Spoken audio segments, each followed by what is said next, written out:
Excuse me, as you've said many times, and you just said it with Scott, when one sees ignorance as ignorance, then it does continue to exist for one. So if I look at my experience in practicing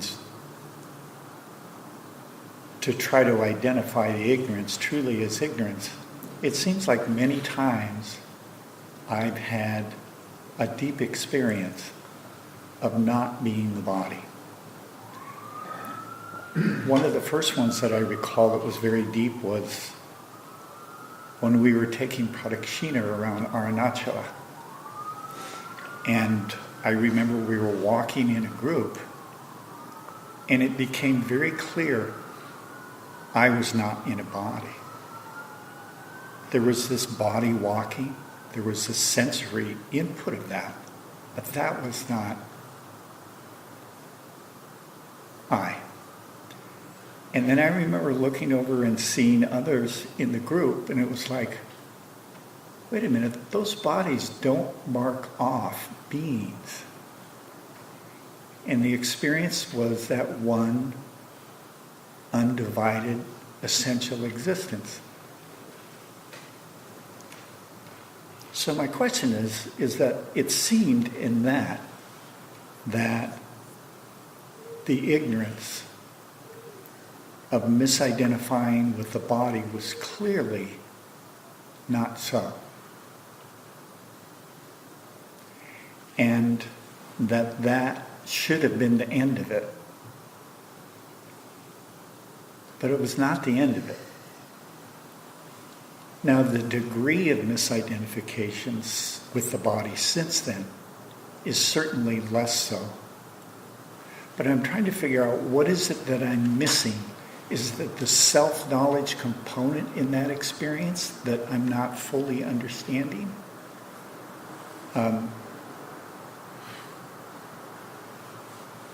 What is it about the way I'm seeing that I don't see it fully and completely, deeply and thoroughly and finally, I'm not the body? Even though it seems like there have been times when that was clearly my experience.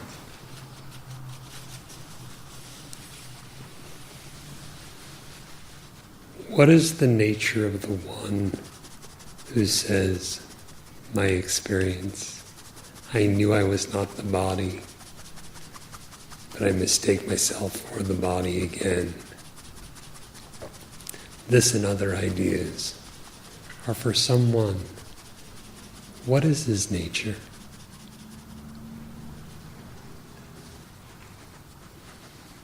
What is the nature of that one? It seems that one is separate from the one undivided essential existence. What marks off a separation?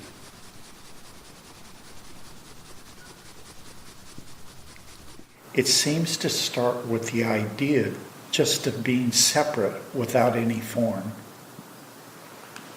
But just the idea of some division, some particularized something. And find out what that something is. Right.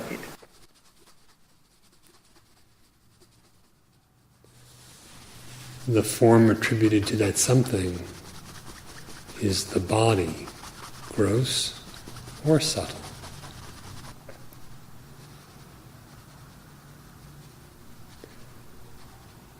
To know that all the universes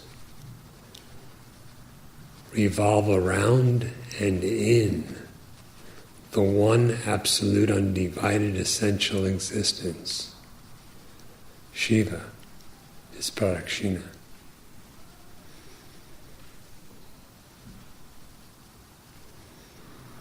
I see now where I'm,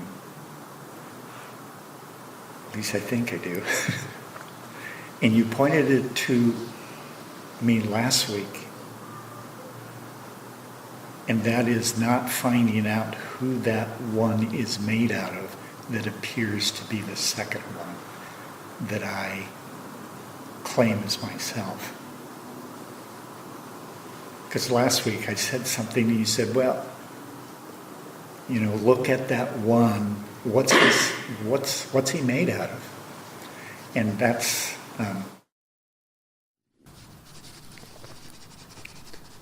even if you think initially he's individualized, find out what his existence or his nature is. Only one will be found. I was going to say, it's either not there or it's just one. It's not... Find it out with certainty.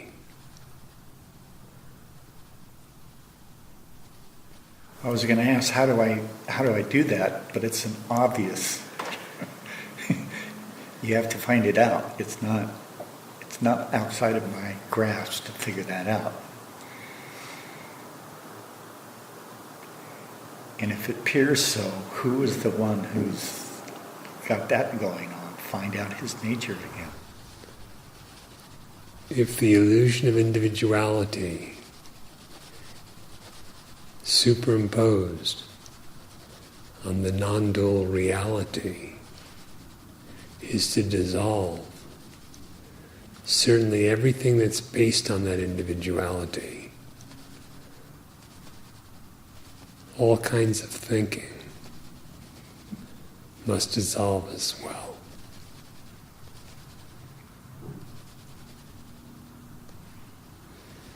Yeah, there isn't a single thought that I've ever had or could even imagine that it isn't based on that individual.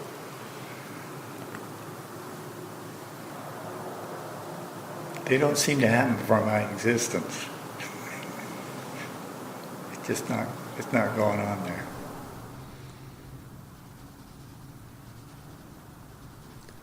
Examine every definition, every view or viewpoint that incorporates the ego or individuality as part of that definition.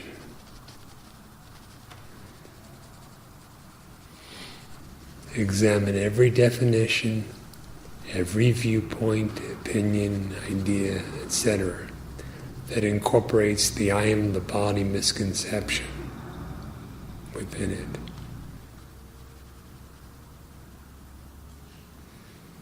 If I look at every opinion, every viewpoint, every thought, it always has that I am the body. Without that, I can't maintain those concepts. Or at least I say that. I don't know if that I really know that. I mean, it seems to be, that certainly is the case, because I can see every time there's a viewpoint, it's from a body position. There's something there, and there's here. If you understand them much, then follow through. Disidentify,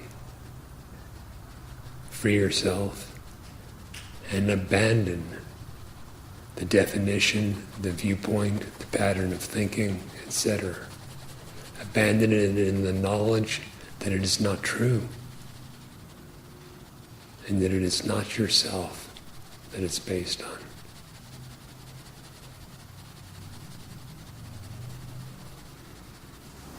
The abandoning it in the knowledge that that's not who I am. I don't know that I... That's seeing ignorance as ignorance. Wow. To retain a pattern of thinking based on ignorant definition, and to add the idea, I know that this is ignorance, but I continue with it.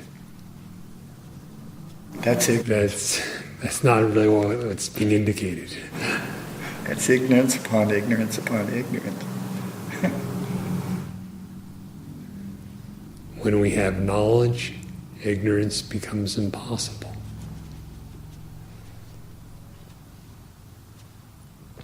So when the false root definitions are destroyed, the thinking that was consequent to them or upon them ceases. It becomes quite impossible. Is it impossible, like, I know I'm not a water buffalo, and it's impossible, no matter how I think, to become a water buffalo? I mean, that's kind of a goofy example, but is it like that in a sense? Yes, only in this case, the thinking is the water buffalo.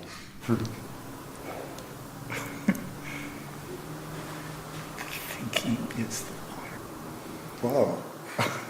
The thinking, I kind of get that, but not fully. So the thinking that I'm the body is the same kind of thinking that I'm a water buffalo.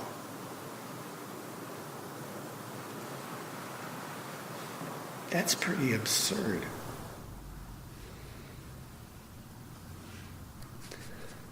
There has to come a time when you for yourself see that the ignorant concepts are totally absurd.